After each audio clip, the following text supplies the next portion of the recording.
Middleman.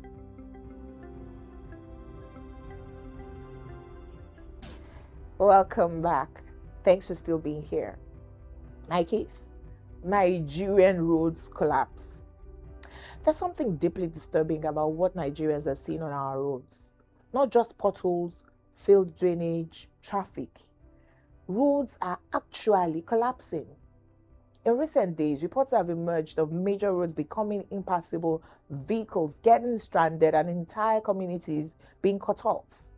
On the Oye-Ekiti, Ilupeju-Kaba axis, for example, the road has reportedly deteriorated so badly that hundreds of articulated vehicles and trucks have been stranded for days.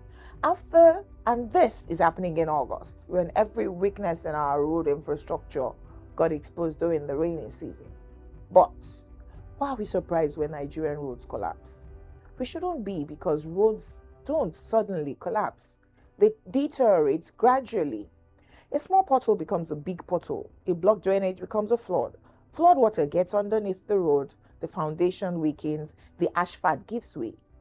And then suddenly government officials arrive. Engineer Dave Umahi arrives. Cameras arrive, press statements arrive, and sometimes even the blame game arrives. But the road was already giving us warnings.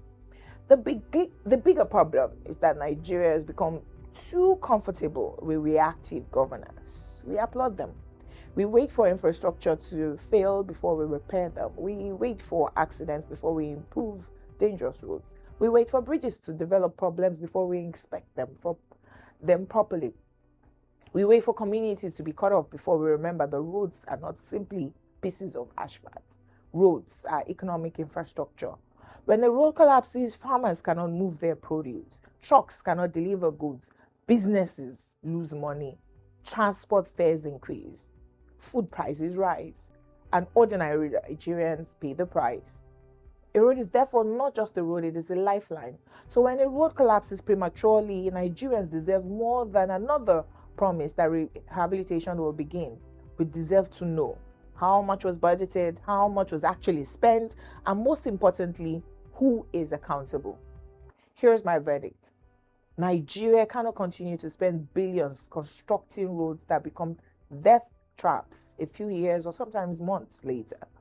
And government cannot keep treating road maintenance as an emergency project when deterioration is predictable. We need a system where roads are inspected, maintained, and independently audited before they become disasters.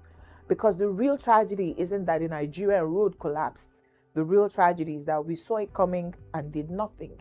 Perhaps it is time we stopped asking only who will repair the road and started asking which presidential candidates will maintain Nigerian federal roads. Citizen Monitors app secures election results from polling units by collating and documenting results immediately they are announced at the polling units. Download, register, and tell someone about it. Under you and I, Nigeria will succeed.